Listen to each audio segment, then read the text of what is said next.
I funerali di Sara e Jessica che si terranno in quel di San Damiano all'aperto e quindi sarò lì, assolutamente sì.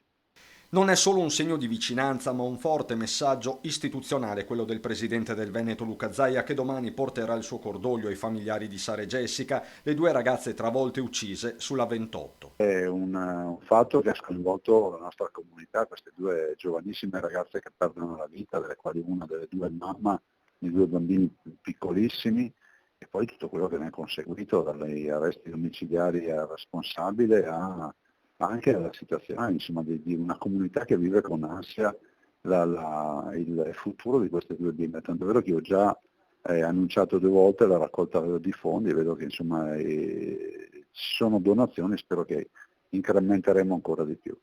Sullo sfondo il protocollo d'intesa siglato da Regione Concessionarie Autostradali, Veneto Strade e Ufficio Scolastico con l'obiettivo di sviluppare e promuovere attività di educazione e informazione in materia di sicurezza stradale, destinatari quindi i più piccoli. È un po' come la raccolta differenziata. Abbiamo dovuto parlare ai bimbi perché spiegassero ai genitori che esisteva la raccolta differenziata.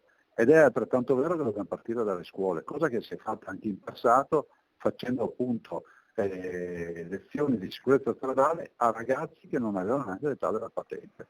Tema della sicurezza stradale ben presente a Zaia da quando era presidente della provincia di Treviso, un mix di interventi sulle strade, rotatori in primis e iniziative nelle scuole aveva portato risultati evidenti con il crollo delle morti annuali da 200 a circa 50-60, un dato che comunque va ridotto, dice Zaia, anche riprendendo in mano il progetto avviato con le discoteche nel gennaio 2020, prima dell'esplosione della pandemia, con immagini shock di carcasse d'automobile fuori dai locali da ballo. E le strade non sono insicure, è l'uomo che le rende insicure.